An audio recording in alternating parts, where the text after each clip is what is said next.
घोड़सवार ने हुसन को एक करीबी गली में ले जाकर रकाब से उतरते हुए कहा, मेरे साथ चलो, मगर याद रखो, जो काम तुम्हें दिया जा रहा है वो आसान नहीं होगा।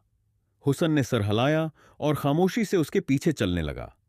वो दोनों एक पुरानी हवेली के दरवाजे पर पहुंचे। दरवाजा लकड़ी का था और उस पर पराने की खूबसूरत नक्श व नगारी थी। घोड़सवार ने दरवाजा खटखटाया और अंदर से एक बूढ़ा दरवीश निकला। उसकी दाढ़ी, सफेद चेहरे पर नूर और लिबास नहायत सादा था। ये है वो आदमी। दरवेश ने घड़सवार की तरफ देखा। घड़सवार ने उस बात में सिर हिलाया। जी, यही वो शख्स है जिसकी है मुझे तलाश थी। हुस्न को कुछ समझ नहीं हो रहा था कि वो कौन लोग हैं और वो उससे क्या चाहते हैं। उसने अदब से कहा, हजरत, अगर मुझसे कोई खिदमत दरकार है तो मुझे बताएं। मैं एक आम मजदूर हूं, मगर मैं ईमानदारी से हर काम करने को तैयार हूं। दरवीश ने गहरी सांस ली और कहा, बेटा, तुम जानते हो कि तुम्हारे साथ क्या होने वाला है?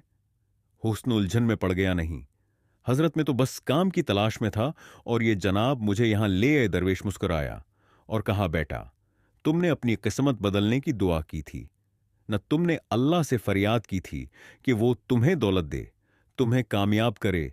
हुसन का दिल जोर से धड़कने लगा। वो हैरत से बोला, जी, मगर अब को कैसे मालूम? दरवीश ने आसमान की तरफ देखा और बोला, क्योंकि तुम्हारी दुआ कबूल हो चुकी है।